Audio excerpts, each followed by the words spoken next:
Welcome everyone to this Heart Chakra Gate in our Gemini Venus course. We are so excited for everyone who is here live and everyone who listens later. What an incredible day to meet. We've been looking forward to this, and Kaylin and I both, of course, love this chakra gate, as all of us do. So this 8-8 gate, however you want to look at it, is of course a phenomenal, powerful one. And this new moon, which was exact just a few hours ago. So we're in that window. And as always, we just want to remind everyone that wherever you find yourself in this journey is precisely the right place to be. We know that this is so much content. We're very excited to offer so much. And also, as we like to remind you, come to these live classes if you can, or listen to the recording later and do a guided meditation. If Kaylin's guided meditation, if you can, and even if you were just to do that, that in and of itself is putting you in the field. But of course, the more you do, the more deeply engaged you'll be with all of this magic.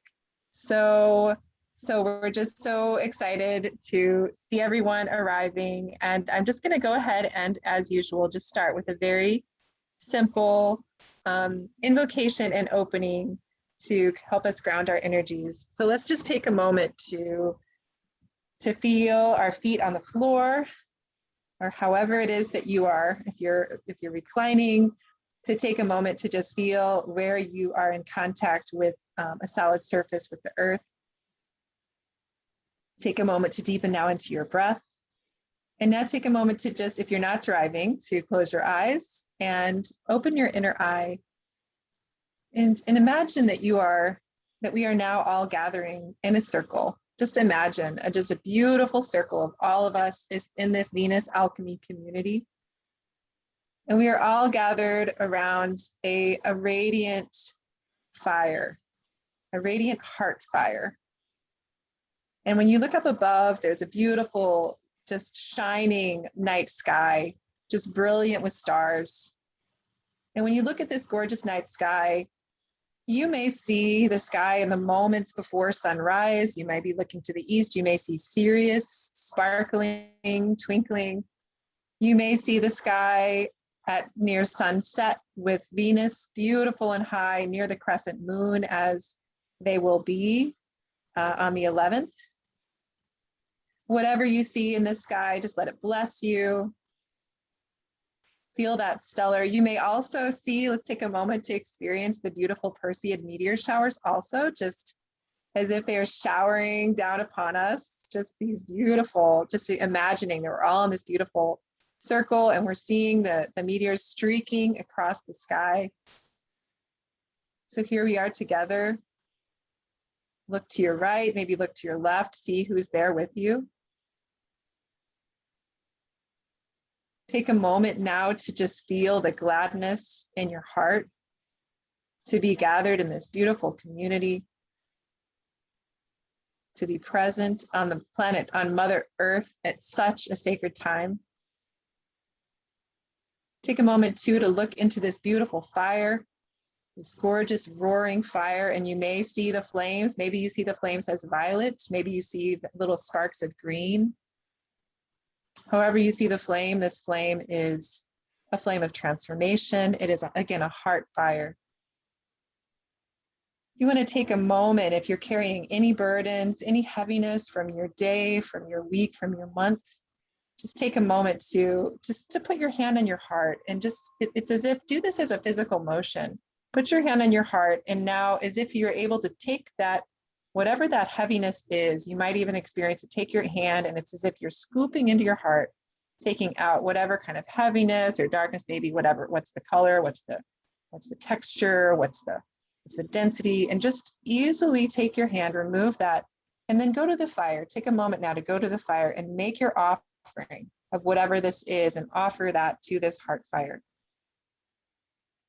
And as you offer it, just see how the flames just so easily consume and take whatever that is and purify it. And now see that there is a glowing coal at the edge of the heart fire, and this coal is for you. And it's a magical coal because it does not It will not harm you. It is the heat and the warmth of this coal is simply it is the warmth that as you pick it up, that is just the perfect warmth that just travels. It's a nurturing warmth that just travels up your arm and kind of fills you with this beautiful, nurturing, loving energy that is being expressed in this time, in this moment of the Lion's Gate, and also that's being fed through the love of each of our hearts and the brilliance of each of our lights. So take this coal, and as you take this coal, just hold it in your hand for a moment and recognize that this is the beautiful essence, the love that is for you, that is the perfect radiant love that you are receiving back from this circle, that is simply, and from the circle and from all that you give in the world, that this coal is a reflection of all the love you give out, returning to you. It is all of the kindness, all of the compassion, all of the love, all of the care that you give out into the world around you, which is so much. And it's returning to you on 100-fold in the form of this beautiful glowing ember. And take this ember and also know that it reflects the love of the group. And take this ember and now you can put it into your heart. So take it, put it into your heart and hold it there just for a moment and just feel the warmth, the sensation of love returning to you, love given, returned 100-fold. Feel the warmth of that just flowing through and filling your body with warmth, with love. Feel the sensation as well of gratitude, upwelling gratitude for the love that also flows to you from the circle. And so let us begin now our time today. And as we give gratitude for that, but before we begin, since I have brought us all to this place of the great heart fire, to take a couple of breaths first to return to the present moment, return to your physical body, and to our circle now in real time. And so we begin. Blessed be. Yes. As people are returning, we can also just do the rainbow goddess prayer, claiming divine feminine compassion at the heart chakra. And if you want to say this with me behind your muted microphones, please feel free to do that. Wondrous rainbow goddess of loving peace, powerful advocate of our sacred heart space, joyously loving, blissfully kind, guide me to claim and consciously live from my inner heart temple, where I experience the power of loving myself, loving others, and loving all life in all ways, expressing and radiating love in every moment. O great one of magic, alchemy, and miracles, eminent ally of the radical, radiant, pure heart, guide me to fully claim the healing power of love. Guide me to be courageously caring, just and forgiving. Guide me to love myself more fully each day.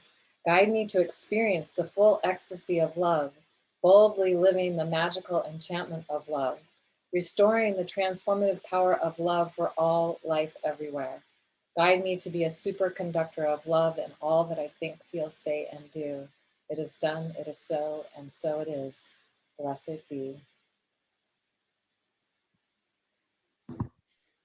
Those keep getting better, Kaylin. Might help that I have time to go back and rewrite them and make them better. Yes. Thank you. All right. So do you want to talk a little bit about this while I create the class, the groups? Yep. Okay, so we're going to do our breakout session. It's 11:11 on my clock, so we must be right on time or in time and on whatever. Anyway, so just know this is optional. And the purpose is, again, to foster community and offer mutual support. So we're here to listen and be heard, no cross-talking or interrupting, not here to fix or judge or try to make it be better for people. And we want to give everyone the opportunity to share. So be mindful of the time and feel free to continue the conversation by mutual agreement after the class. And you might want to start with your name and where you're from. You can talk about the greatest gift, highlight, or biggest challenge from the solar plexus chakra gate, or you can just talk about what's been going on for you in general, whatever works for you. But this is just some ideas about how you can do this, and you can even talk about some things you have reclaimed if that is something that feels aligned for you. So, are we ready? Ready. Okay, so I'm going to go ahead. I'm opening all rooms, and again, if you don't wish to participate, you can go ahead and turn off your video, and I'll know that. And go ahead and unmute yourselves, and I will.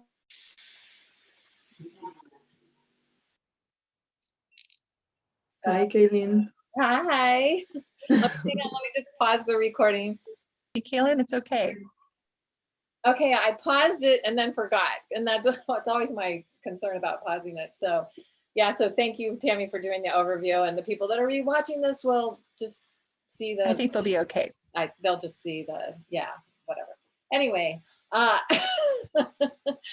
the sky magic is already starting tomorrow. So if we look at what's going on tomorrow, the moon's going to be with Mars, and in the evening sky, actually around 7:30 p.m., might be able to see, but it's so low on the horizon you might not see Mars, but you might see that crescent moon. And then on August 10th, we have the moon closest to Venus, because actually the exact conjunction is on the 11th, but they're going to be seen more closely together on the 10th.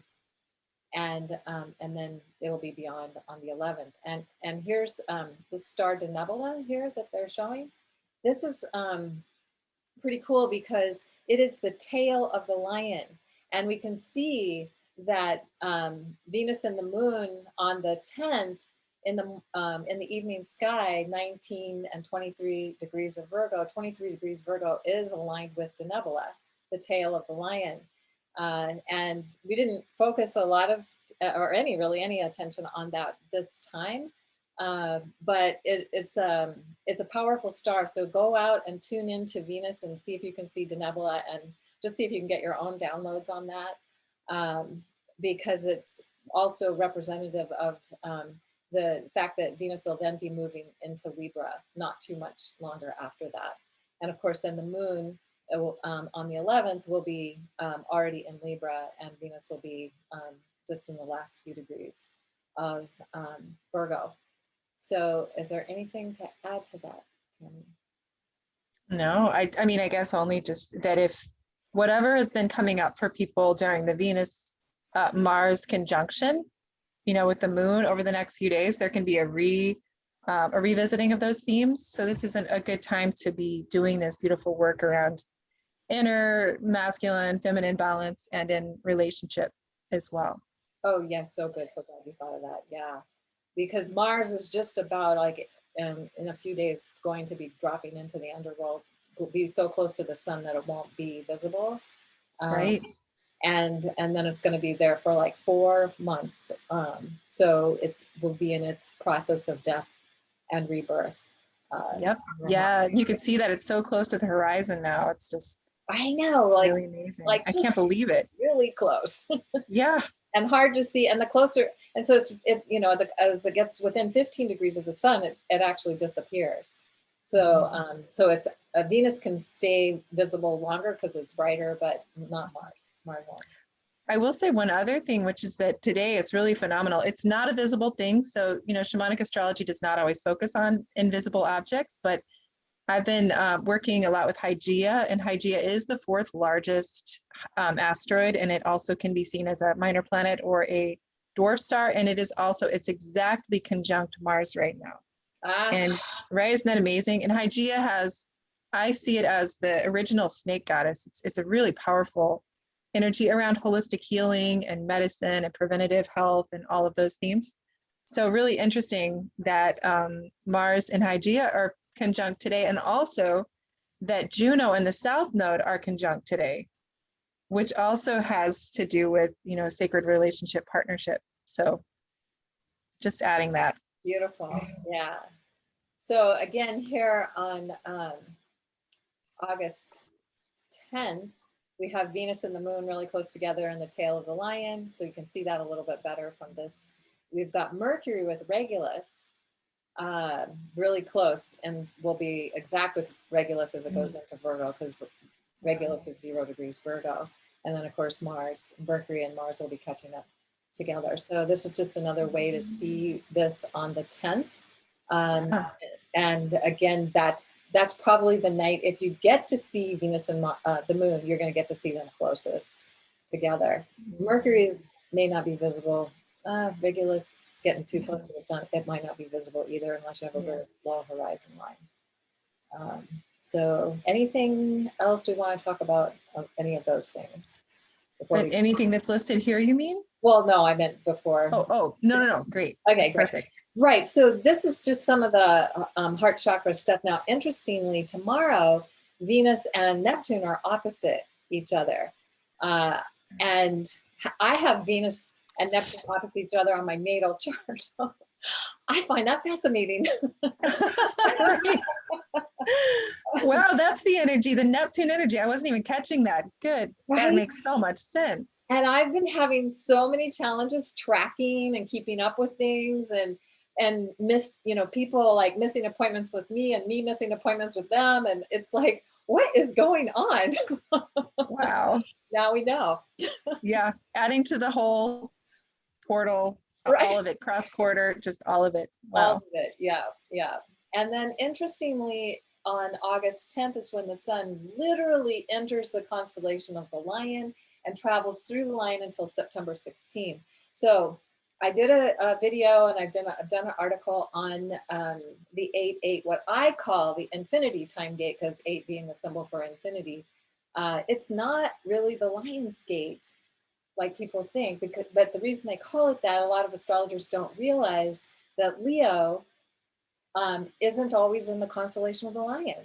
And in fact, it's only just barely still there. And as the heart of the Lion, Virgo, 0 Virgo, Regulus, that star, moved into Virgo in 2011. So, anyways, so there's just the idea that, we can look at the number magic, and we can look at the double infinity energy and so on. But what really makes this gate amazing today is the fact that it's a new moon. And then in a couple of days, we'll have the actual sun will enter into the Lion. Anything more to add to that? Nope.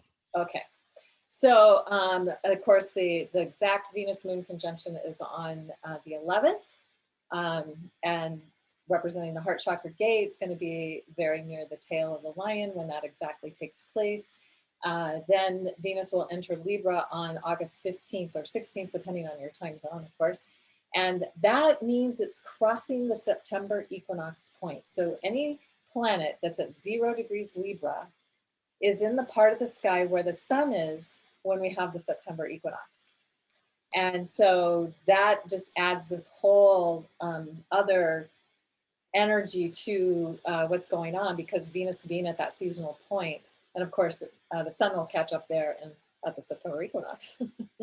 So that's going to be a little ways down the road, but it's just interesting to note. And so if you're tuning in to Venus on the 15th and 16th, you can also tune into that equinox energy, the balance, balancing masculine, feminine, light and dark, good and bad, all the things that we think of in terms of duality, and how do we sit at the center point of all of that.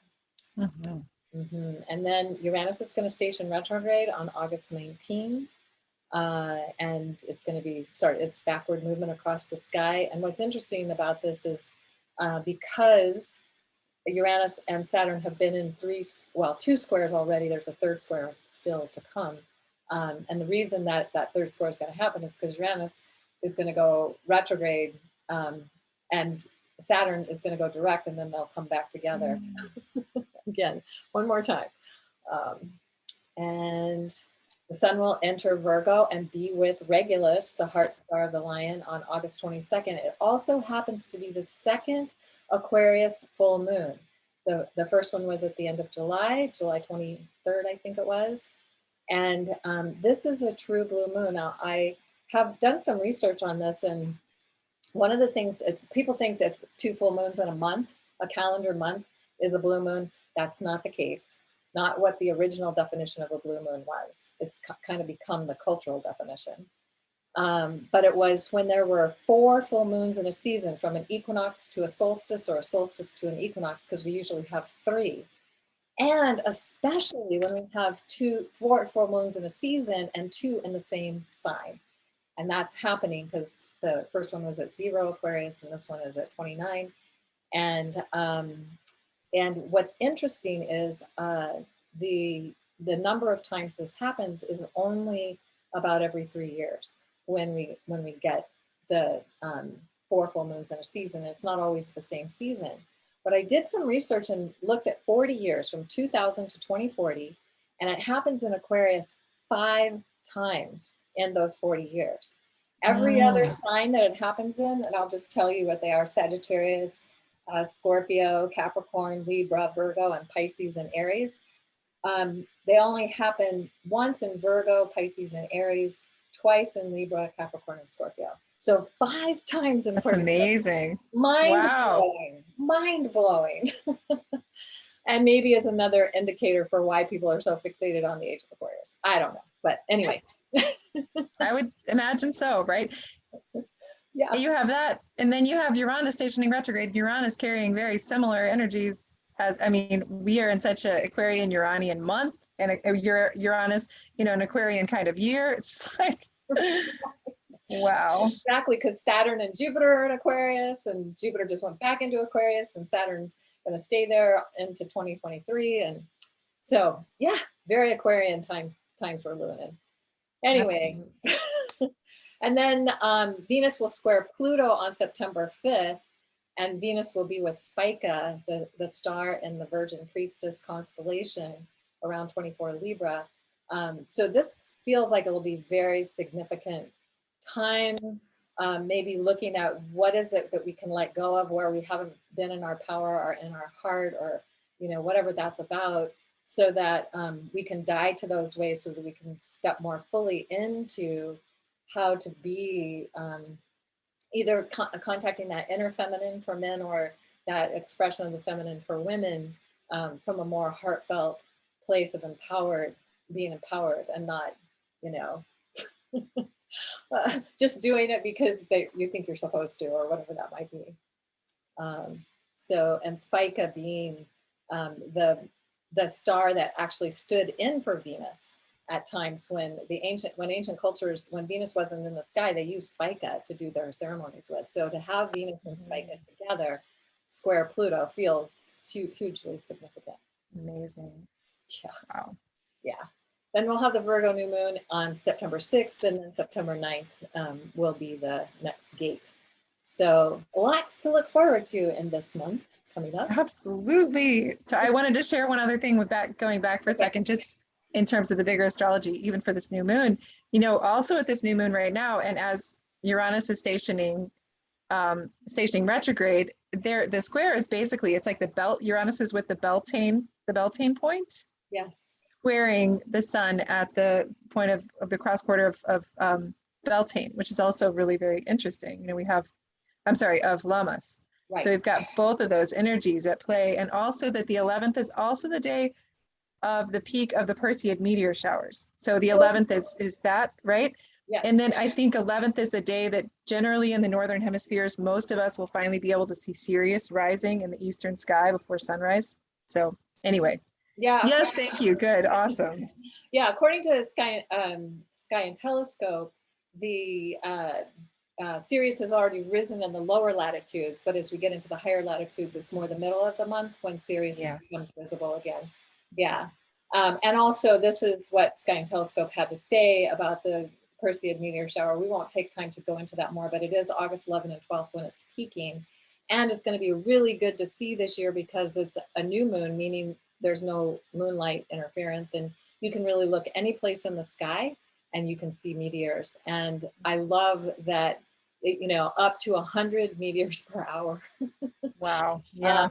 And under dark skies with 60 to 80, with not being in dark skies. So yeah, pretty cool. So do you want to talk about Regulus? Sure. Just that, we've already had Venus and Mars activating Regulus, then we've had Mercury in the next couple of days. And then we'll have the sun August 22nd, exactly conjunct Regulus in this heart chakra gate. So how amazing is that? And yeah, so the ancients felt Regulus rule the affairs of the heavens and the heart and regulates the heart. I'm not going to read all of it, but just so you can observe this later, but how amazing that we have the same. If you want to talk more about it, Kaylin, you're totally welcome. But I just, we talked about it last month too, but how incredible that we've had this big featured activation of Regulus both months and that it's continuing through the heart chakra gate. I'm just having this, because remember when we did that event at Faywood Hot Springs, and I know there's a couple of people that might be here on the call that were with us, Karen Salvador, and I don't know who else is here, but Jeffrey's on the line. So that when we did the crown chakra ceremony, and Venus and Jupiter were with Regulus and in the night sky, and at that time, and that was back in 2015. So that's here we are, 8 years later, but it's a different, or not quite 8 years later, or about, yeah, not, it's almost, it'll be in a year, yes, yeah, 7 years, 7 years later, yeah. But, and it's not Jupiter, and of course Venus has already been with Regulus, but it's just that it's so prominent, and it was so prominent at that time when we did that big ceremony out at Faywood. And I just love Regulus. Of course, I do have my midheaven Jupiter and Pluto conjunct Regulus. Maybe that might be a little bit wide. Yeah. Yep. And it's like, you know, the ancient people, they said this star portended glory, riches, and power to all born with planets, angles, or nodes near Regulus. Now, I don't really care about that so much, but I just like having being connected to the energy of the heart of a lion. I just think that is pretty amazing. And so, again, Regulus is 350 times more energy than our sun. It goes around its axis in 15, almost 16 hours, and it creates this egg shape. Whereas our sun takes 20, you know, well, I don't know, it goes on around its axis a month. One takes a whole month for it to, so it's a little more, it's a little rounder and so on. So, but if you think about the egg shape, it's like, what are we birthing? And when planets are near that, I don't know, I just feel like this is interesting. And also the sun will be with Regulus from August 16th to August 29th, according to how the Bohemian, it's a Bohemian star, one of the magical stars. So this is when they would make elixirs and talismans and potions and sigils and different magical things connected to that star. So we have this opportunity to work with this star this month, with both Mercury and the sun being with it, even if we can't see it. We can just trust that. Awesome. Yeah, so. Awesome, so cool. So this month we're going to start with when Venus is, the moon is conjunct Venus at the heart chakra gate. Venus will be in the sign of Virgo. And so we're working with these energies of Virgo as we move through the heart chakra gate. So the Gemini meta goddess comes into her greater creative expression as muse, priestess, and lover or consort. She lives in the field of play and possibility, sourced in love and reverence for all life. She finds her place of service through unconditional love. We discover through her that true freedom and sovereignty are to be found through compassion, empathy, and love. We find our wings as we open our hearts. And I would also say we find love as we open our wings. After I was really meditating on this the last couple of days, it goes both ways. We find the middle way, moving between polarities to discover where freedom, adventure, and intimacy coexist with ease and grace. And we laugh to consider our fear of love, of connection, of healthy bonds. We discover that when we practice the art of love each day, our sacred work becomes our sacred play. I love that so much. That's so awesome. So that's good. Great. Yay. So, and then when Gemini meta goddess moves into Libra at the heart chakra gate, of course, here's beautiful, perfect resonance. And it just begs that question, how does the Gemini loves freedom. She loves to be the free electron, you know, she's not necessarily all about a pair bond, right? But this is very much that energy, but it's not just that, it's larger, you know, it's how can we be in the heart field and moving through the sign of Libra as we experience personally and collectively this Gemini Venus cycle. So she's been dancing in the polarity of light and dark, connection and separation, joy and sadness, me and we. Now in Libra at the heart chakra, she and we integrate everything. We tell a bigger story that includes all of it and all of us, choosing to hold it all in love. We find beauty in the balance between self and other. We feel joy in the freedom to express ourselves fully while opening the space for others to do so as well. We are retelling our personal and collective new world story as a story of togetherness, breaking the curse of separation. And we discover the power of love as the engine of creation.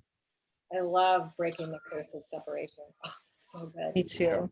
and Even though I would say the Gemini also acknowledges that for true love to exist, there must be the coming together and the separating and the coming together again and the separating. So, yeah. But I think what you're referring to here in separation is just how we've been conditioned to see ourselves as separate from everyone and not connected. Absolutely. Absolutely. That is why we're in the mess we're in this world today.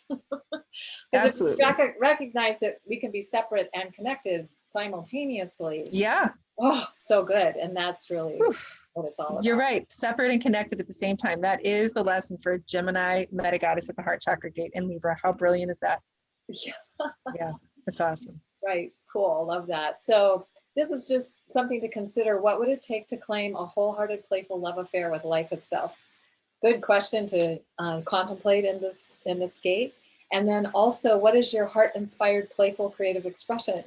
And I love, it's just these girls are so happy and having so much fun that it feels inspiring to me for some reason. And you know, we've talked about this before in the past, but it always feels like it's a good thing to just look at, you know, many people are aware of the love languages. What is your love language? And you can take these same love languages and imagine that they're your self-love languages.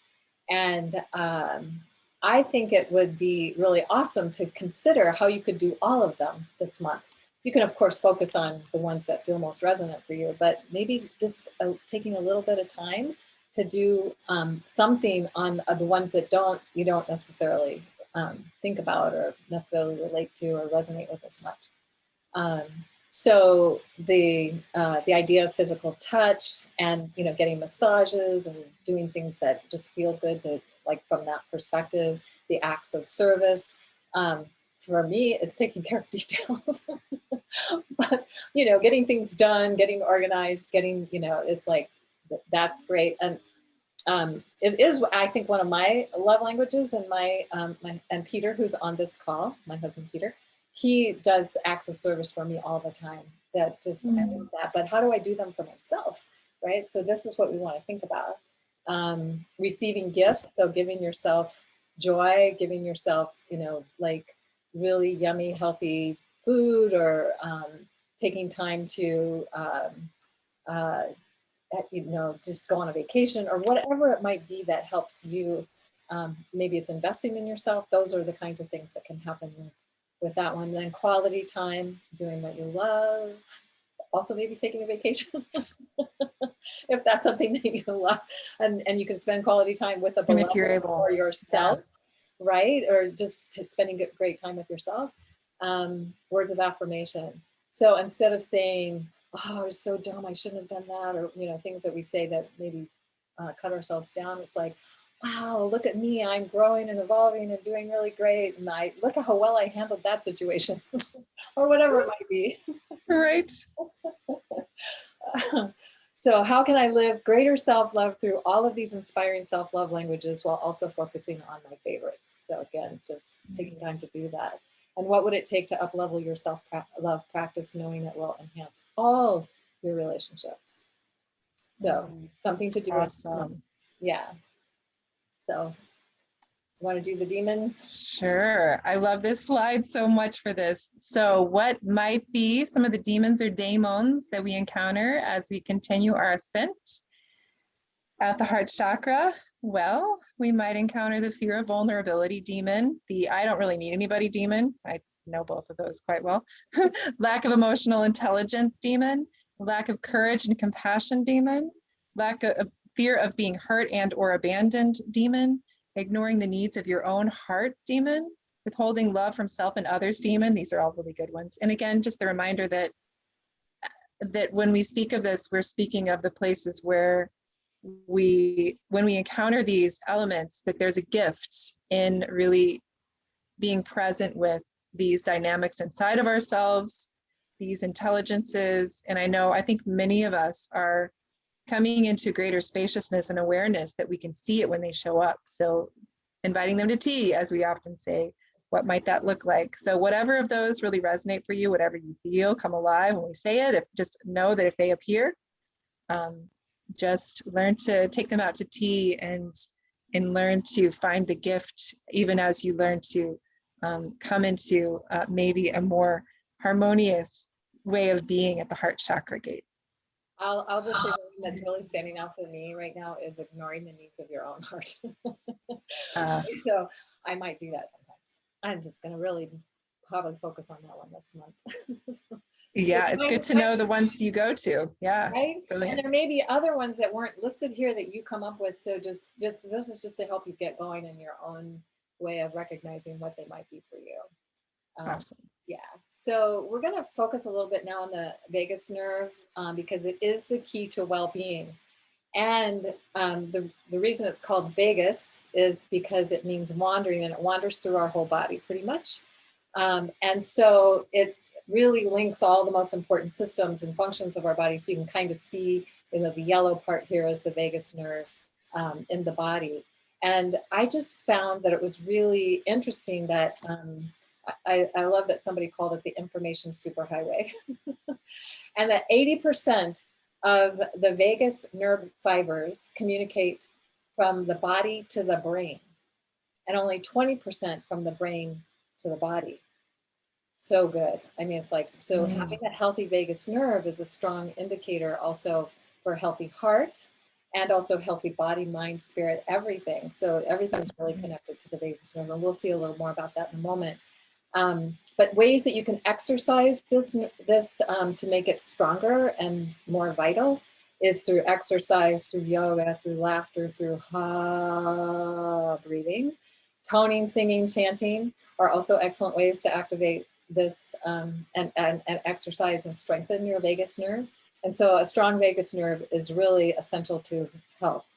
And so I just wanted to, I don't know if Claudette is on, but the toning at the heart chakra, there is I don't think she gave me a video for this gate, but there is a document that you can tune into and find out the tone and the mantras and all of that. And boy, would this be a great time to do that, because it strengthens your heart.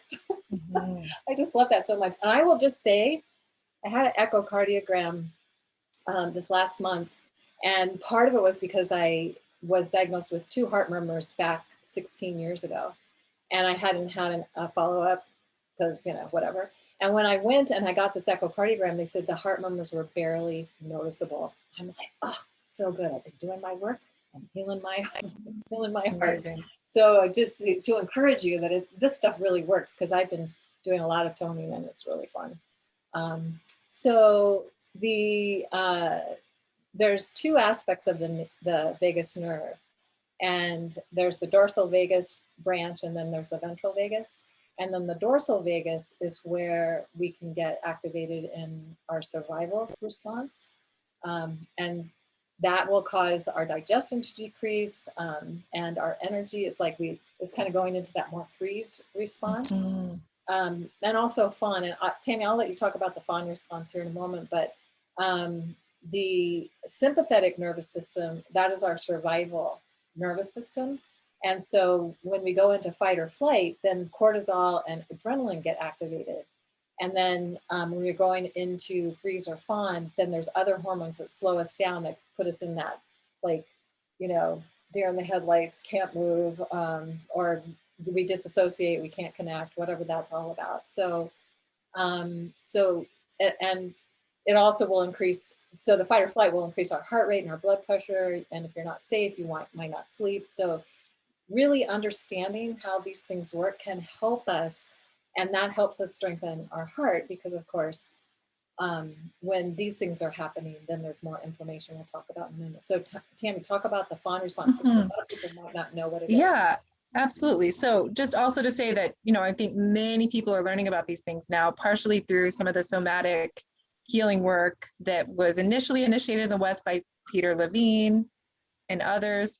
But just as I'm talking about the fawn response, many of us have heard about the fight, flight, or freeze. Fawn is something that's just coming into our collective awareness more. And there's an author I'll put the link in Facebook, maybe we can post it. Her name's Kimberly Ann Johnson. She's amazing. She just wrote a book. I think it's Born to be Wild, Kimberly Ann Johnson. And she is really taking on this whole, the somatic healing kind of modality from more of a perspective for women, because she says, because traditionally they've said, well, fawn isn't such a big deal. What she would say is that for women, fawning is a huge deal. It has cost us greatly. So what fawning is about is those places where it's almost like Stockholm syndrome. It's the places where we, especially as women, but also men, because of abuse or other traumatic situations, we've learned to go into a place of trying to please even our abuser. That's the extreme end of it, but it's the places where we don't feel safe, and that's why we go into people pleasing or avoiding conflict or prioritizing others' needs over our own, having a hard time saying no, setting boundaries. So we're trying to be really sweet and nice and kind, but it's not necessarily just coming from altruism. It's actually coming from a place of great fear that if we don't, we won't be safe. We might not survive. So I know I just threw a lot out there at once. It's Kimberly Ann Johnson is the name of the author. She's doing some really great work. And we can post that on the chat. We can post that information on the last page too. So yeah, absolutely. So, but yeah. Yeah, and I just want to say that I didn't call it fun, or I didn't realize that it was fun, but one of the things that Peter has said to me for years is it's not my job to make it okay for him. Because I have fawned my whole life and didn't really understand what I was doing, but it was totally out of survival. And so absolutely. And you can't stop doing it until you become aware of it. So when we first got together, he said that to me a lot, because I was just in such that automatic response. And now he says it to me occasionally, and I'm like, oh, there I do. But I've really transformed that a lot, but it's through awareness and that we can change that. So and having somebody who will call you out on it is really good.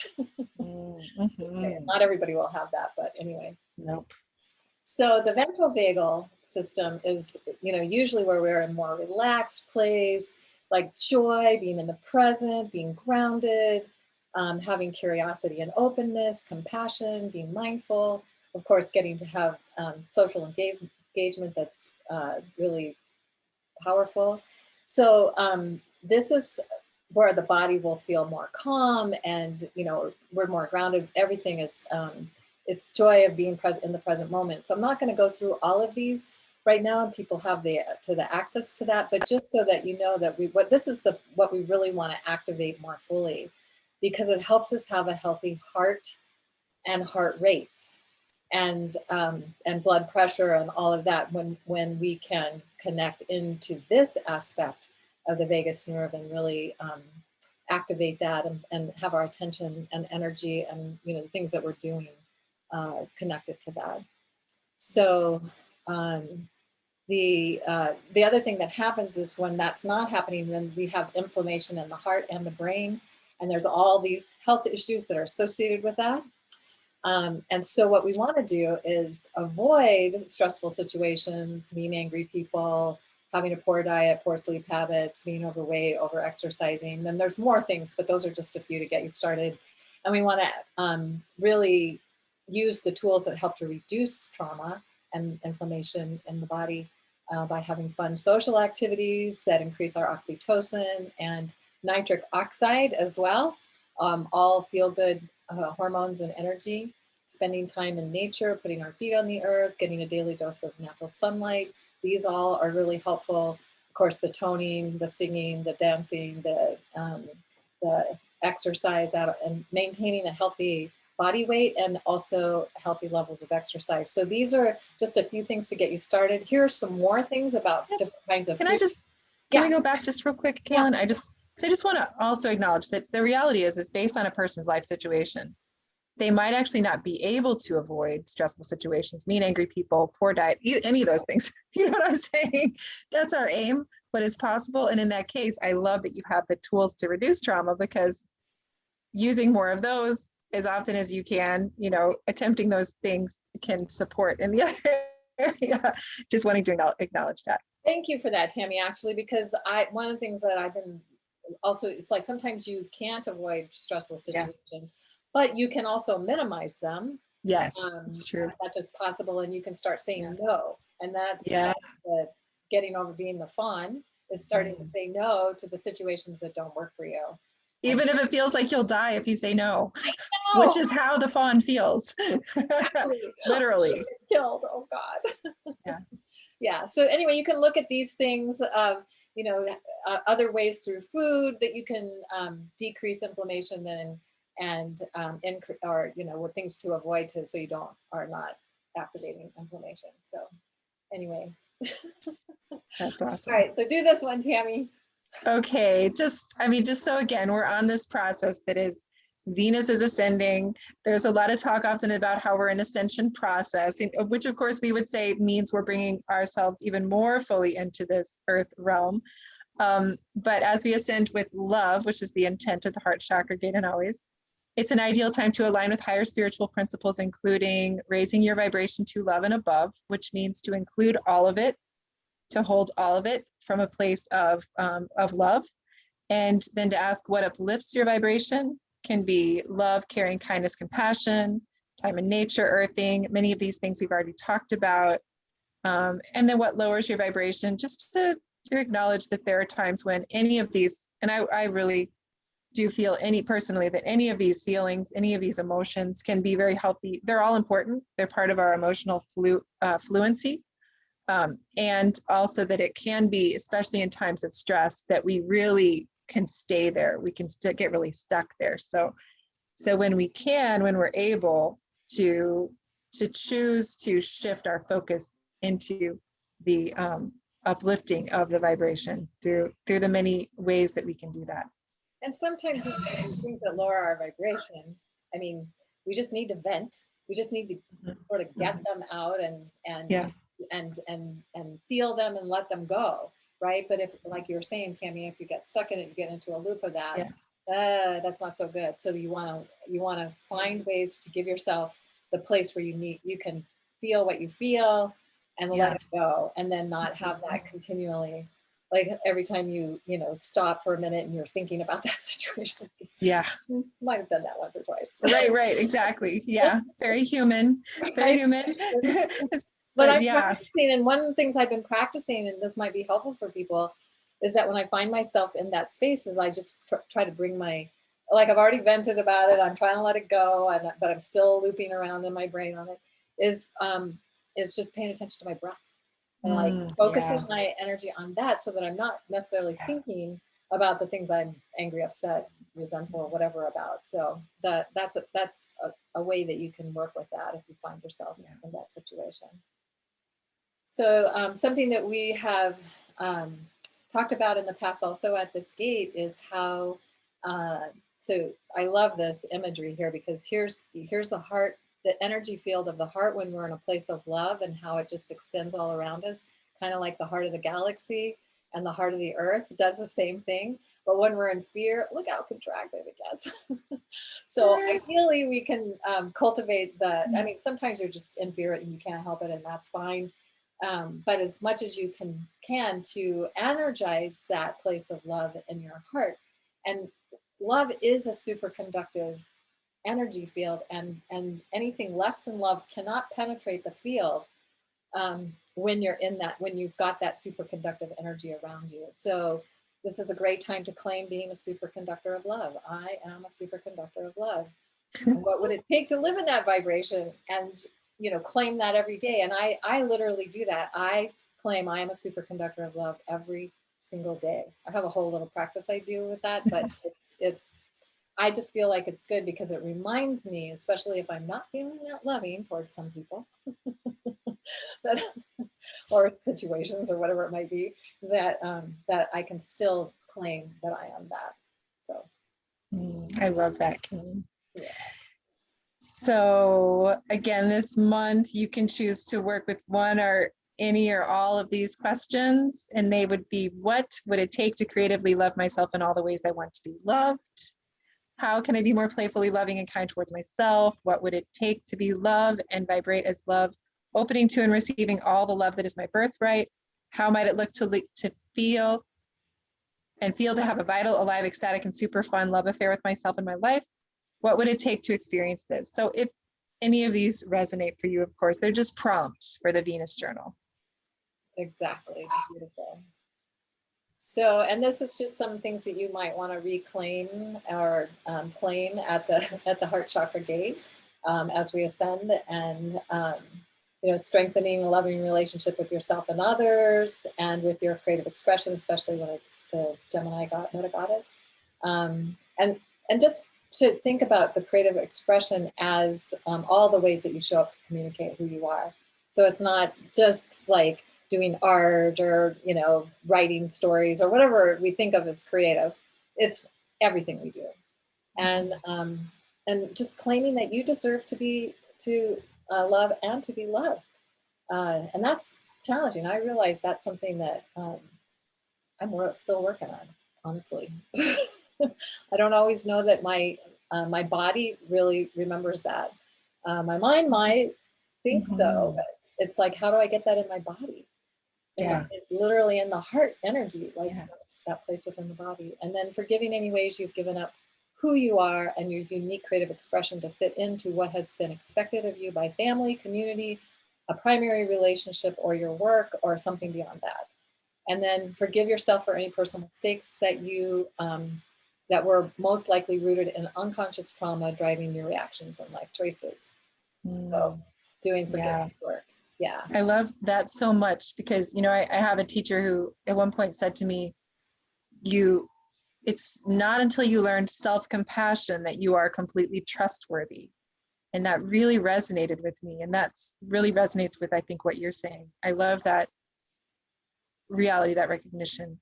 So we have, of course, the home play document that you can print out in black and white that you'll see on the page. And in that one, we also include all of the home play assignments that we had, or not assignments, but offerings from the other suggestions, from the other video that's all about the heart chakra gate.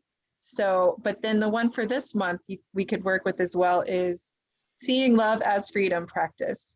So in that, you'll just be exploring in your Venus journal, kind of looking over the Venus cycle so far, and really opening to see and perceive of and take note of those moments and choice points in your life where you really chose love over fear. So it might be, for example, there was a moment where you had to have a really hard conversation with someone. You could have been defensive, but instead you stayed really open and you stayed really, vulnerable and present. That's an example.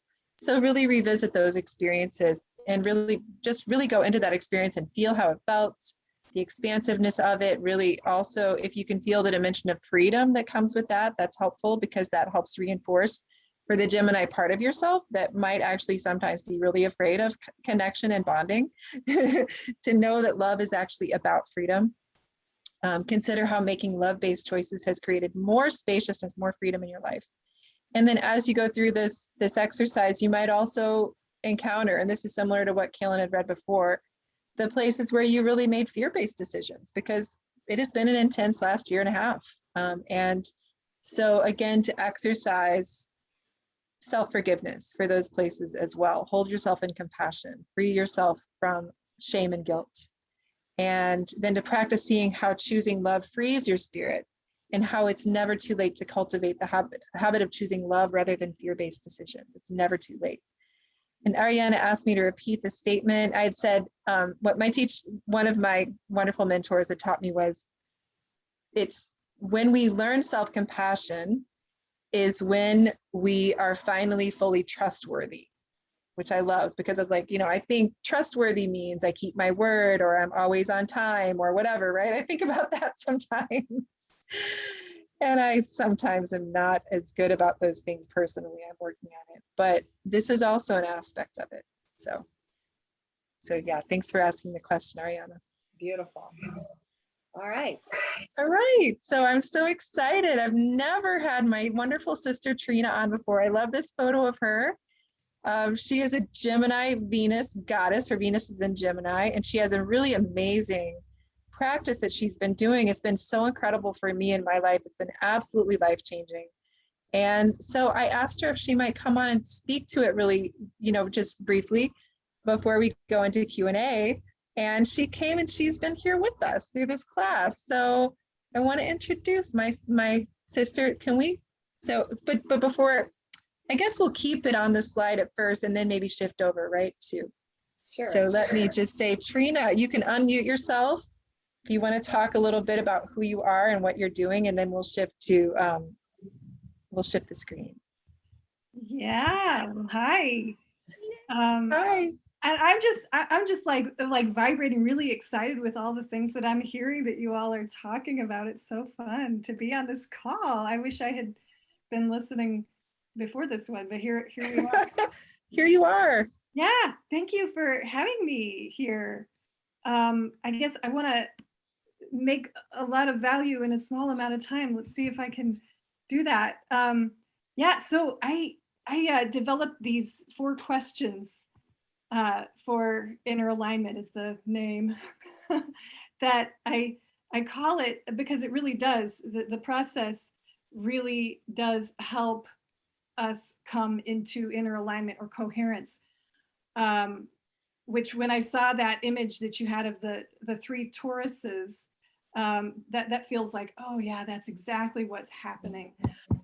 It was originally a strategy that I developed for myself as somebody who was, doing the work of healing from CPTSD, which I think a lot of us are. And I wonder how many of us have superpowers that we've developed on the slide just to kind of appear normal on the outside. Well, this was something that I did for myself to feel like I could function and to be able to find my focus fast when I needed it. When I started working with other people and guiding them through the process, I started seeing other people doing a lot of other interesting things. So it seemed to me like I was getting like really amazing results in areas where I had previously been using like hypnosis or NLP modalities. And I started using this, which I had developed, and I was watching people have access greater degrees of resourcefulness really quickly, a lot more quickly than in the other modalities that I had been using. And I was like, wow. So what I decided to do was dedicate July and August to just giving as many free sessions as I can to be able to research this, track what's happening, and find out as much as I can. And so there's going to be some links that you can follow here that will help you to connect up with this if you want to learn more, or if you want to sign up and get free sessions or whatever. I feel like there's a whole lot I would want to say about it that directly relates to what you're talking about in this class, but I'm not sure where. Could I interrupt you just for a second, just to say, I'm wishing we could see your face. Thank you. Thank you so much, Kaylin. I just want to see your face for a moment as we were on sharing screen. So, and we're probably going to want to go into Q&A in just a minute, but Trina, if you want to just briefly touch into some of the points that relate to what you were hearing, that would be awesome. Wow, there was a lot, and I'm still organizing in my head. But I think that the biggest thing is that, if we want to heal, we're going to need to be accessing that coherent field. And in order to access that coherent field, if we are making one part of ourselves bad, that in itself is introducing incoherence. We know that to be in fear and to be in anger and to be in anxiety is hard on us. And so it can be really easy to say, okay, I got to make those feelings go away. But what happens is that in reaction to that is that those voices that were trying so hard to be heard are going to make a bigger ruckus, right? And so it's counterintuitive to if you just sit right now where you're sitting, notice the way that it feels to be you in your body. And whatever way that is, okay, I want to invite you to just soften your attention if you feel like it. Soften your attention so that you're taking in what it feels like to be in your body, and you're also just sensing the way that it feels to be in the wider field that you're a part of. And if there is something that's uncomfortable in the body, to bring some curiosity to it and to just allow it to allow yourself to be a safe zone for all of the feelings that you have to be there. Just for this moment, just allow all of the things that you feel to be okay.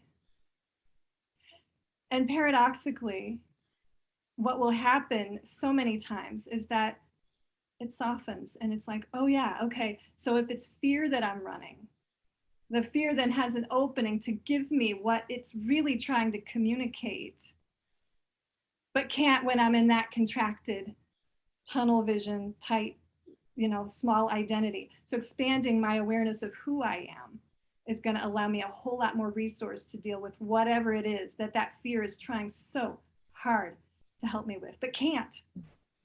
Okay, there's a whole lot. I feel like I could go on and on, but I know we're on a time thing here. Trina, thank you so much. And again, I just want to reiterate, for one thing, I'm really excited that you're finally in this circle because this is my amazing sister. When we were little girls, we were like the little girls, and we always like held hands and everything. We were incredibly adorable together. But anyway, this is my amazing sister. Still are, right? But just to say that this practice has been amazing for me. I mean, I told Trina that after the first session, the next day I had a massive breakthrough that is still unfolding for me. So I think it's very much heart-centered what you're doing. And I'm so excited that you're offering this, and it's something that people can benefit from in the circle. So thank you so much for sharing that. Yeah, I hope everyone takes advantage of it. Of course, if they do, you're going to be really well, it's first come, first serve. I have so many slots. And then after that, you can definitely hire me. I do need to say that the research is possible because I've got a GoFundMe. And if you want to help me fund that, follow the link. Hey, yes.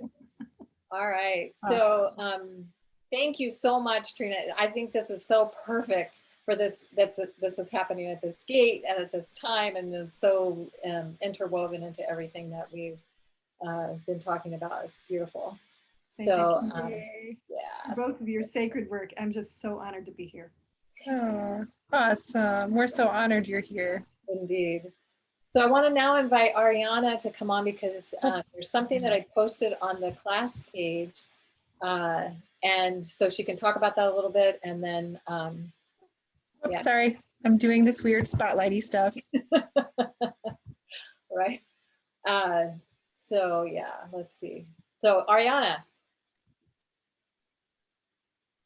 I'm gonna spotlight. I need to unmute myself. So there you are. Yeah. Hey. Yeah. Let me know if I'm not being heard. Well, I just need to say, thank you. You two. I'm in the same boat with Trina. It's just awesome in the true sense of the word awe, what you've developed in your journey with the Venus alchemy and all that you make available to as a choice for exploration. So I really appreciate that. So Kaylin asked me to speak to the Violet Flame PDF that she posted up for everyone because she was talking about the Violet Flame. I participate in the Violet Flame prayers twice a day with a team, and that PDF was a typewritten thing that I extracted from a PDF from the Summit Lighthouse, which I can probably also post a link to with Facebook. And then the practice of doing the Violet Flame in the beginning of that document, I say, was given to me by Sybil Vaughn. And so I always need to give honor to the elders who have touched my heart. And being at the age of elderhood myself these days, I still need elders. And, I really need them. And I'm grateful for all the ones that have blessed me in my life. So I that's where the acknowledgement of Sybil Vaughan came from at the beginning of that document. So that's really all I have to offer about the violet flame, Kaylin, if there's anything else that you were thinking. Well, is there anything you wanted to say about the new moon and ceremony or anything about that as well? Yeah, I was just going to share. I had shared with Kaylin the other day. I like to listen to Michael Mead of Mosaic Voices. He's really, you know, helped me for many, many years. Well, 20 years probably, or 30, but also of late with all that we're going through in these times of great upheaval and transformation. And so to hold hands and link up with the beautiful ceremony that we opened with today, and that we're all gathered around this hearth fire, and that we have these beautiful embers that we're taking back with us. And then we go out, walk away from this circle, and then something comes up, right? And so a practice that I've been in that Michael gave us that I'm finding really helpful is to, when something is feeling blocking me or recurring, and I feel like I'm kind of holding on to something, that he has suggested that we take ourselves out into nature. And for me, it's to the ocean because I'm a mile from the ocean. And take ashes, if you have like a wood stove and you use a lot of ashes, or salt, and you wipe that salt like on your arms and legs, what's available to you, you know, out in public there, you know, and then rub it off or knock it off into the earth and cover it up. So I do that on the edge of the ocean. I just like think about what it is that I want to let go of, rub the salt on, and then knock it off into the sand near where the surf comes, cover it up, and then I stand in the surf. And then this is the thing. You're letting go, right? So we're in that place of the letting go and the creating new. Turn and walk away and don't look back. And just don't look back. And then, you know, when I did this on Sunday night, which was a big gateway for me, I was just amazed at the energetic release of my body that happened. So I just, you know, that was a thing that I wanted to offer and share to people. And thank you for listening. Thank you for receiving. Thank you for sharing. That's awesome. And I just want to say, you know, for people who don't live near the water or can't do that part of it, there's still ways you can imagine. I could imagine like taking sand and maybe rubbing that off and putting it in and burying it, and then just allowing, you know, walking away from it. So you don't necessarily have the one, then maybe come home and take a shower. Right. Well, bury it. That was the thing. You bury it. Yeah. You know? Exactly. So like, you know, it could be whatever amount of small earth, you know, wherever you are, because we're all walking on the earth somewhere. Or, you know, like sometimes I like make offerings of cedar and cornmeal into a vessel. And then when I go out onto the earth, I take that, because it's just an act of, okay, I'm letting this go. I want to let this go. I want to offer it back. Beautiful. Yeah, either burying it, but salt or ashes are the traditional like cross-cultural ways that people use for cleaning off things that kind of want to stick to us. Thank you so much, Ariana. Just have the violet flame clean it off of you too. So, yep. So it's just I like that's the traditional way, but sometimes if we don't have access to those things, then we can come up with different ways of doing it, because the main thing is to do it. Right? Beautiful. Thank you, Ariana. Thank you so much. Thank you. So we're gonna now open this up for other cute questions, insights, ahas, whatever. So you can unmute yourself and jump in, or you can raise your hand and we'll make sure we talk to you. And this can be a good time to put it on gallery view so you can see all the beautiful faces of everyone, because we're no longer spotlighting people. Right. And also, I just want to say while we're waiting for somebody to jump in, is that a couple of people I saw noticed that they're wanting to sign up with Trina, and to go to the link and to to sign up on her calendar, because she's not going to know how to contact you. So you need to go to her link and get on her calendar. Yeah. Yeah. So, And so you can access that through the PDF, or we'll also have the link posted on the class page. yeah, that link will be posted by the time the video goes out.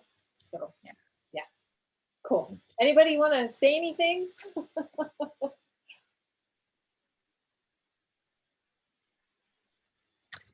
And if you do, you can raise your hand. It's best if you can raise your hand if you know how to do that. Okay, great. V.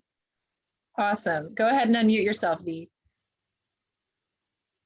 Oops, you're not muted. You're not unmuted. Whoops. Awesome.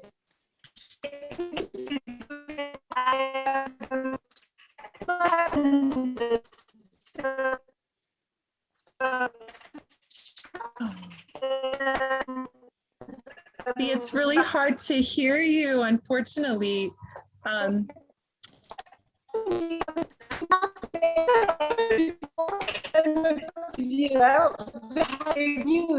you're cutting in and out. We can't really hear you. We can't hear you. Maybe if you could put something into the in chat. the chat so that we can, we're sorry to not hear you, but we love seeing your beautiful face. Indeed. So Can you hear me? yes. Now, yes. Okay.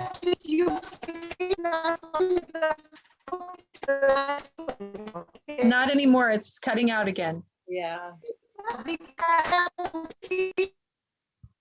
So yeah, I think V, you're going to need to put it into the chat, whatever you want to say. So sorry. Yeah, we're sorry to miss you. Okay, if you want to try your phone, we're going to go ahead and take somebody else and then call through the phone maybe, and then we'll listen to you in just a moment. Okay. All right, so who else would like to talk? To share. Hey, wonderful. Hi, I just wanted to come on and just say that I've been feeling really good, and you know, I feel like I'm really changing in like some very deep ways. And I know that I had shared in this group that I had been diagnosed with breast cancer a while ago, and I finished my treatments on my birthday, which was like bizarre that it completed that day. And it's been such a process. I'm sort of still in the process, but I really have been utilizing a lot of what I'm learning here and in other places, and then just making the connections and just feeling from my heart like a connection to people. Like I just never really experienced that quite like I have been lately. And it's these communities that I'm part of that are really just showing me that there's new ways of relating, and there's new ways of communicating, and there's new ways of like growing as a community and healing as an individual as well as, but in a group. And so I just wanted to say to you, Tammy and Kaylin, and to everybody here, just thank you for your prayers and your thoughts. I've kind of really been feeling you all, and I kind of really can't wait to kind of go meet you in the flesh. Some of you, I really want to, and I feel like I will, and I'm just really happy, and I'm excited, and I feel good finally. And I just wanted to thank you all. That's all. It's quite a journey. It's quite a journey. I bet it's been quite a journey, and I love that you're feeling good, because how we feel is a big part of how we're co-creating with the universe, right? So yes, our feelings magnetize to us. If we're feeling good, we magnetize as more good feeling. And then yes. The other thing is that image behind you, the red and white that's behind you, that it looks like a sigil. I mean, doing a lot of work with sigils right now. So I don't know if that's what it is, but I just wanted to acknowledge that. I'm like, oh, feels like a confirmation from the universe in a form that this is what the work I've been working myself. Anyway, Nice. yeah. Awesome. Yeah, and I'm getting more opportunities to do more creative projects and collaborations, and I'm just saying yes to things. And I have been working with Ron Young, and he likes to speak to people who have serious illnesses as an apparent cancer. So it's very good to, I don't want to define myself as, it's good to frame it that way. And especially with my mind, which can go into really dark alleys with things. So it's been really helpful, been doing some meditation and really, really focusing in from the heart. It's been great. Thank you so much, Faye, for sharing that with us and for sharing so much of your journey, both in this group and also through, Facebook. Just, it's been so incredible to see your process and feel you coming out the other side, just so bright and just full of life. Thank you for sharing that with us. You're welcome. Thank you. Thanks. So now we have Monica. Yay, Monica. Hi, everybody. Thank you both, Kaylin, Tammy. Thank you so much for this group. I missed the last call and I didn't even do any of it from the last session. So I'm feeling a little bit behind, but also reminded from the very beginning that where we're at is totally perfect. And so thank you for that reminder.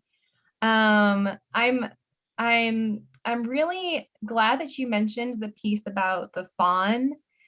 I've realized or was reminded when you mentioned that it's something that really affects me big time. Like almost, it feels almost like my true self is blocked through that fear of needing to please others or do out of the feeling like you need to, I guess,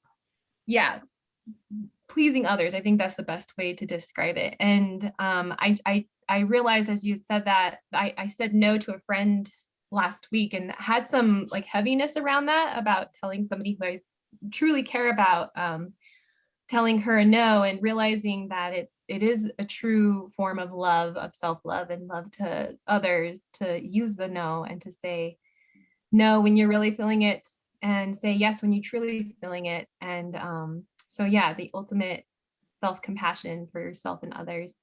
And then technique that I've been using that maybe I got it from you all, I can't remember, but just for me, making decisions like to help myself through this fawn process, I'll put my hand on my heart and take a deep breath in, thinking about each option.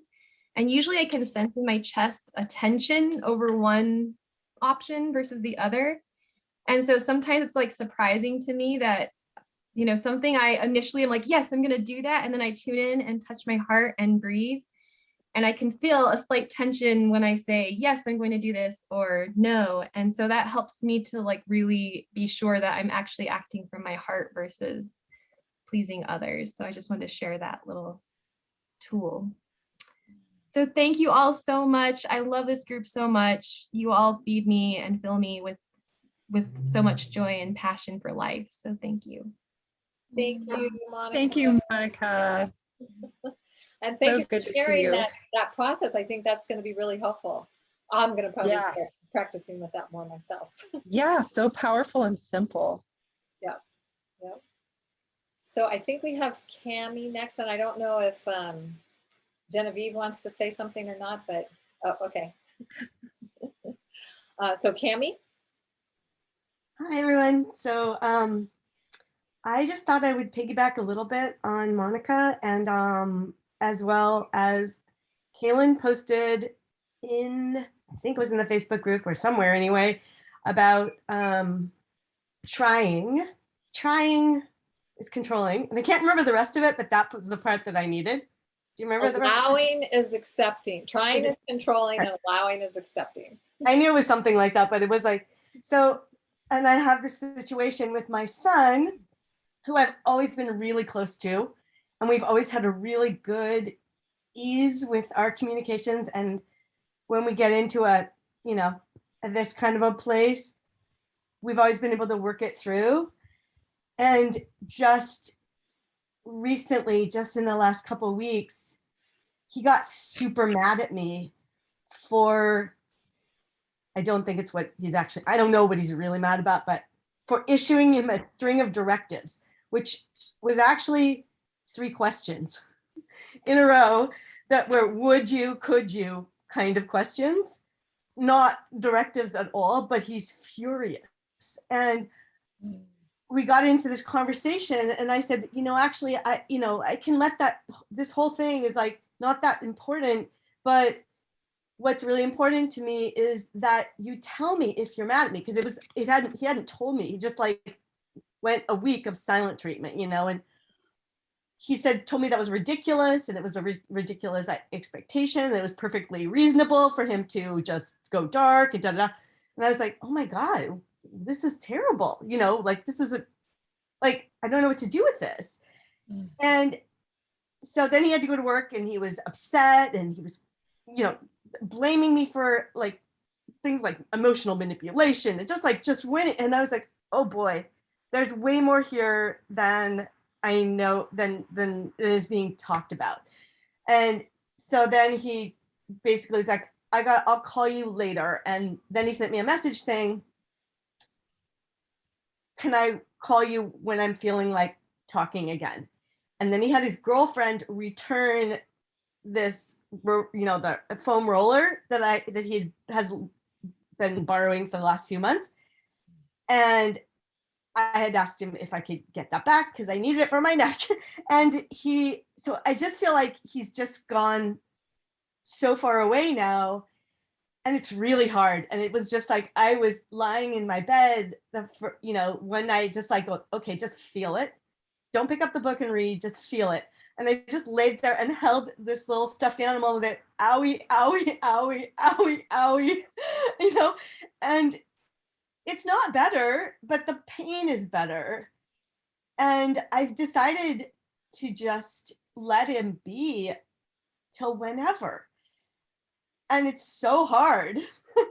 It's so hard. He's 28. I mean, it's like, he's a grown man and like, I'm not willing to be in that kind of this kind of passive aggressive stuff. And I just thought, no, this isn't okay with me. I'm not willing to do this with him, particularly someone we've had such a good rapport, even through his teenage years, like we always were able to work through stuff. So it's really hard. And I'm really grateful for the message that you posted because it was right what I needed at that moment to like, nope, hands off, let it be. But man, hard. So anyway. Beautiful. That's all. Thank you for sharing, Cami. I think there's probably others who have had similar experiences that are appreciating what you've shared a lot right now. And yeah, and sometimes we just need to let it be and just let it work itself out and not try to. And it really is the most loving thing I can do for myself. I mean, one of the things that I don't use the word love so much in this sense, but when I get into any like really like emotional tough spot, whatever, like what's the best, how can I best hold space for myself right now is the question I ask. How can I best? And sometimes it's just like grab the stuffed animal, go lay on the bed and cry. That's the best thing. Like that's the best thing I can do for myself. And I guess that's, what's the best way I can hold space for myself really is like feeling it for myself. How can I take care of myself? And that will have to work itself out. Thank you so much, Cami, for sharing at this heart chakra gate that so vulnerably and truly something that I, like Kaylin said, I can only imagine is going to resonate for so many people. That whole process. Well, owie, owie, owie. As close as I can come. It could be a new mantra for some people. Yeah. You're holding that stuffed animal in a pillow, just owie, owie, owie, this hurts. Oh, thank you so much. Yeah. I just want to say, Estella posted that her Venus her 8th Venus return is next week, and I'm moving from the solar plexus to the heart chakra. And so can that be like an initiation? Yeah, well, first of all, being in your Venus return is an initiation every time, no matter what. Just to say that right up front. And then there's a different quality or energy that's being activated with that when it shifts from one chakra to another. Yeah, and Tammy can probably speak to that really well. Oh, yeah, no, I love that you brought that up, Estela, because it is absolutely, it's an initiation, and partially because what's so awesome is that you know about it. Most of us, I didn't know when it happened, but you can also be kind of your own researcher. This is also the fun of astrology, right? To ask, like, how is this, what's shifting inside of me? Like, if you were born at the solar plexus chakra and now there's this movement, you're always going to have the solar plexus as your kind of core chakra, but now it's also inclusive of that as the heart. I mean, if that were my Venus activation, and who knows, it's a great mystery, but I would feel like, wow, I've been doing so much of this beautiful individuation work, claiming my personal power. And now all of that is just spilling over so I can really open my personal heart. But again, that would be me, but I'm so interested to see curious how this could be for you, and absolutely to treat it as an initiation. Maybe you could work with your journal or your altar, or many other things to integrate those themes. And if you feel up to it, be sure to share with us if that feels right for you. Only if that feels right for you, but what your experience is, because that would be awesome to know. Yeah, because we always want to know that. This is such a beautiful community to help us to do the research. We're doing it all together around how this looks and feels. So we have Naraya with her hand up, and I think this might be our last one. So Naraya. Yes, it's such a blessing and privilege as always to be with you all, to be on this call. Two things I would love to share. One is as above, so below, as within, so without. Is very much my sayings these days, because I think I've kind of shared it in previous calls.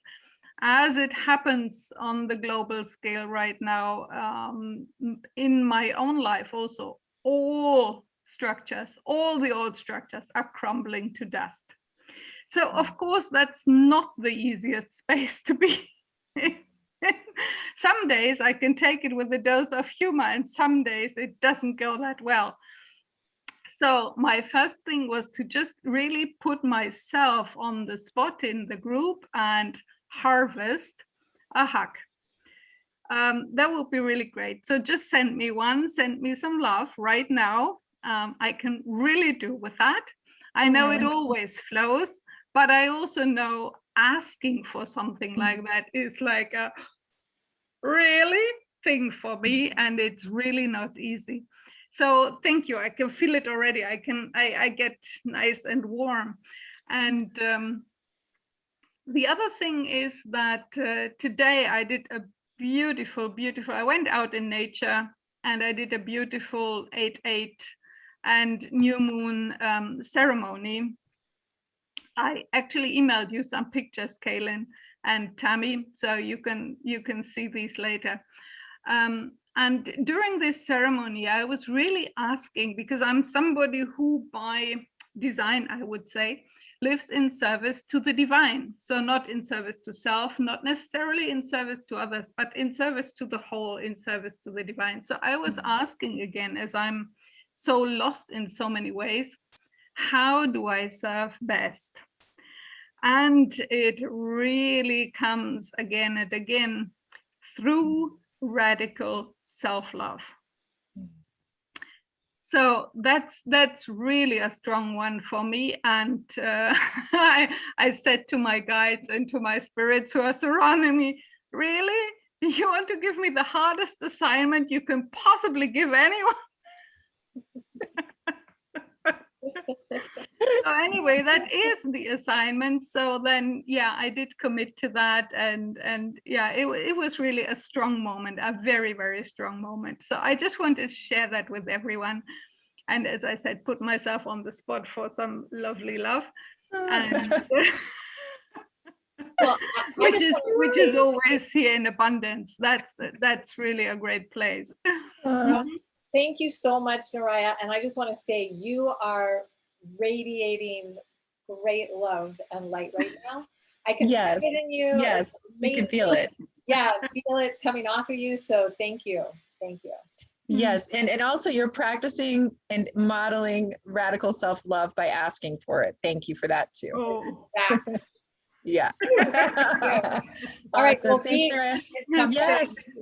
Thank you. Yay. Thank you. So B, we get to hear from you maybe. We're hoping it'll be clear. So do I. So far, so good. Yeah, so far so good. Yay. Can you hear me? Yes. Yes. Oh, that's lovely. I wanted to share quickly before it cuts off again. I had a little miracle since I started with you girls and guys, as you say there.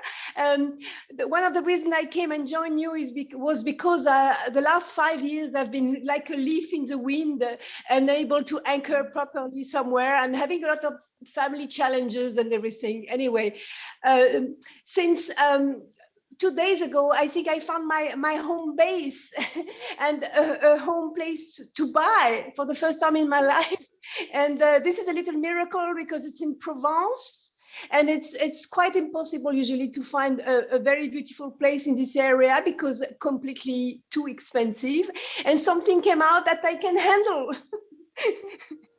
Yay! Woohoo! Yes. And it's beautiful. It's a house, and it's full of lavender around, and great sacred fountain with amazing healing cascades and everything. And I cannot believe it. And if everything goes well, I will move there at the beginning of October, just a month before my 65th birthday. Voila. Wow, amazing. I feel like a child. I feel like a kid. It's unbelievable. My heart chakra has opened within a week here. Everything was fluid. Everything is control in Paris where I was, and suddenly a friend came and drove me with his old Jaguar to the south on his way to Saint-Tropez. He dropped me in Provence, and another friend gave me a bed, and I looked after many places, and suddenly came out the place. Voila. I'm so excited. I cannot believe it because it's been challenging since I left my home in 2015 with some interesting time.